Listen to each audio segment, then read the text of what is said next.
4 ways that you can maneuver around the whole overeating when you're tired, or eating all of the things, as I always say, all of the things when you're tired. First is that, so like you're really tired and you're going to eat all the things.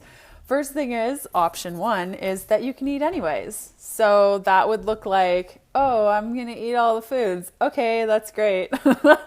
And so when you're eating all the foods, my suggestion to you would be that you made this choice. So stop beating yourself up over it, because I know that when I'm like halfway through the thing that I chose to eat, I'm like, oh, you're such a bad person, and why did you do this, and blah, blah, blah, like all that stuff. So my recommendation to you would be to go with compassion. So if anyone is familiar with Tara Moore and her work that she's done, with Playing Big, she talks about tapping into your future self. And I love talking to my future self when things like that pop up, because she is my voice of compassion. So if you don't know Tara Moore, I highly recommend checking out her work. And the voice of compassion for me is my future self. So my 80-year-old self is like, girl, you're fine. You just had whatever you had, and like, your life is still the same, and it's still great, and you're still an amazing, beautiful person. So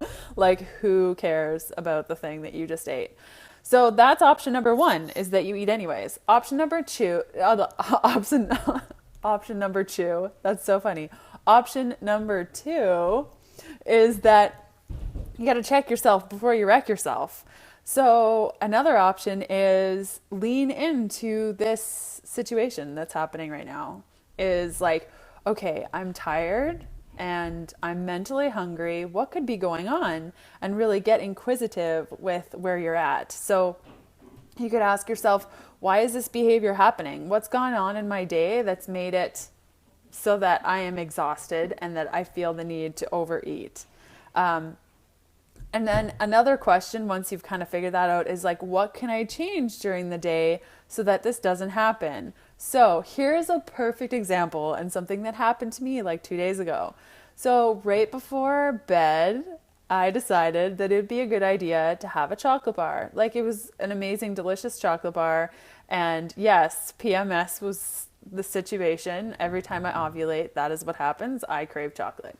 And so I had the chocolate. It was like midnight, and then I slept for 4 hours, and then I was awake at 4:30, and I couldn't fall back asleep.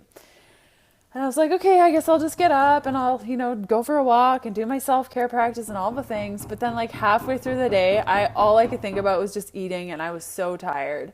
And so I asked myself, okay, so what happened? I chose to eat chocolate at midnight, which I know is a stimulant and will keep me up.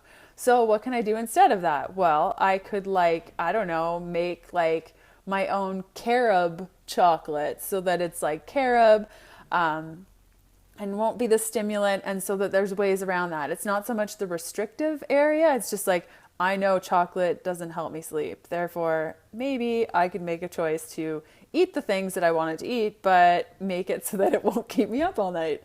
And then, okay, so number 1 was eat anyway. Number 2 was check yourself before you wreck yourself. Be inquisitive, lean in, be curious. Ask yourself, like, why is this happening? How can I change things? And it doesn't mean that after that, you can or can't eat. But it's just like, start to understand yourself and ask questions. What's the worst that could happen? Maybe you realize that chocolate's no good for your body. Okay, and then the third option is occupy yourself with other things. So like, if you're tired, maybe you could go to sleep, or you could have a nap, or maybe to wake yourself up, you could go for a walk, or maybe you could go craft, or you could go sing or dance or play with your kids or watch TV, or something that doesn't trigger you wanting to eat. So while you're in a really good mood right now and not thinking about eating, you should write down things that help you not think about eating. So like sitting in front of the TV for me is a stimulant to want to eat. So maybe the activity for you, if you're trying to avoid not eating, is not watching TV, because that will trigger you. Then the fourth one is, I got to check this, when you have to eat, because this is a good one. So the fourth one is sort of like a situation, in that Okay, but what if you get home after a really, really, really, really long day and you're just like so hungry and tired, and then you make dinner and you sit down and you just eat and eat and eat and eat and eat because you're just so tired and the food is just going in your mouth and it feels so good. Heart it up if you know what I'm saying. Like, click those hearts because this happens to me. And so next thing you know, you've like eaten all the things. How do you deal with that situation? So this is very similar in that voice of compassion. So that future self, like think of your 80-year-old self. What is she saying to you? She's probably not saying those horrible things that you say to yourself, like you're fat and disgusting. She's probably not saying that. She's probably like the little fat grandma being like, it's okay, sweetheart. You're like the best person ever. I just want to give you a hug. So voice of compassion when that happens. And then it comes down to everyday practices. So avoiding the situation where you're like super ridiculous tired. Something that I used to do when I had a full-time job was going into my car for a nap at lunchtime. And that really, really, really, really helped. Going for a walk when I got home from work before I made dinner helped me like reconnect to myself before I started making dinner. If you have a yantra mat or you have a meditation practice, that can be really helpful. And just like grounding yourself before you make dinner, even though you're exhausted, it'll really, really make a difference. Another thing is restriction. I often feel like when I was following a very, very strict eating style, where I was like really hardcore keto before I adapted into fat burner, rather before I adapted into a fat fueled fat burner profile, which is what I outline in my book, Fat Fueled. I've found that restriction made me overeat and that tired, hungry feeling always happened.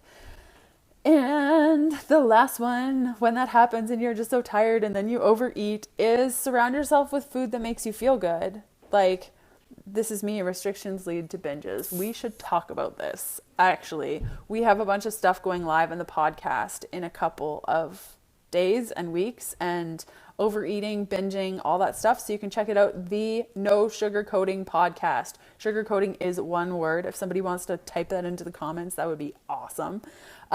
So keeping food around that makes you feel good. So like if chocolate, I'm speaking to me right now. Leanne, if chocolate doesn't make you feel good and you stay up all night because you ate it, perhaps don't buy 30 bars of Giddy Yo-Yo sugar-free chocolate and keep it in the house because like you'll eat it because it tastes good.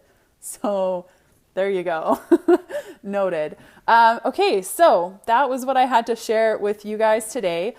We have time for a quick Q&A, but before you do that, little dude right there, click that, share it with your pals. Let's get some people in for the Q&A. I'll answer a couple of questions and then I'm going to get back to preparing my audiobooks because they're coming out like very soon. And I'm like frantically editing and creating things and stuff. They come out spring 2016. So if you're watching this after spring 2016, you should go check out my audiobooks at healthfulpursuit.com. Yay, audiobooks! I'm so excited. I know, I'm so excited. They're going to be on healthfulpursuit.com. I'm Canadian, so Audible hates Canadians and I can't sell my book on Audible. What foods make you feel more satisfied? I totally love grass-fed ground beef. Like I could eat that stuff until the cows come home. And then I will eat those cows. That's a really good joke. Oh my gosh. I'm sorry if you're vegan. That was hilarious. Yeah, grass-fed ground beef makes me feel really good. I'm saying your book's 100% amazing, and I'm totally excited about breaking through my plateau. Yeah, plateau busting. Make sure you include some carb ups. Carb ups also make me feel really satisfied. So when I mix fats with proteins, I feel awesome. And then when I have carbs at night, I feel even awesomer. Also, what makes me feel really satisfied is... What makes me feel like really satisfied? I love food, all food. Yes, just learning about it. Hashtag fat fueled. What benefit do you get from your near infrared sauna effect on stretch marks? I don't have stretch marks. No, that's a lie. Actually, I did have stretch marks for a while. And for stretch marks, I used Totally natural shea butter. Like, it has to smell like the really stinky, smelly stuff. My favorite carb up, my all-time favorite carb up, is shredded potato cooked in tallow. Getting into ketosis. I think that question was about sugar alcohols. If you're trying to get into ketosis and it's not working, remove those. The chicken livers. Chicken livers don't have a lot of fat, but you can cook them in a lot of fat. There's a recipe in my program, Fat Fueled. You can get that at healthfulpursuit.com/fat fueled. It's for crispy chicken livers and it's awesome. In fact, I'm soaking some for dinner right now. Yeah, it's going to be great. What is tallow? Tallow is beef fat. It's the best with potatoes. Like, I feel like if every restaurant made their French fries out of tallow, the world would be a better place. Like, the two are meant to be together. That's like my favorite. Bison fat. Yeah, totally. Totally you could do that. Okay, cool. I want to try Epic Bars, but totally can't get over the look on your favorites video. Yeah, it's like jerky. I'm going to be at Expo West next week, so I'm going to do a couple of periscopes from there, and you guys will see. I'm sure I will run into Epic and share it there. So, yeah, I hope that was helpful. I hope you got something out of this. If you want to catch my periscopes, if you like miss periscopes or whatever, you can go to heartitup.com and catch all of my periscopes. I also upload the good ones to YouTube on Tuesdays, Thursdays, and Saturdays. And I think that's about all. Really excited about my audiobooks in a couple of weeks, and I will see you guys on Thursday. Bye!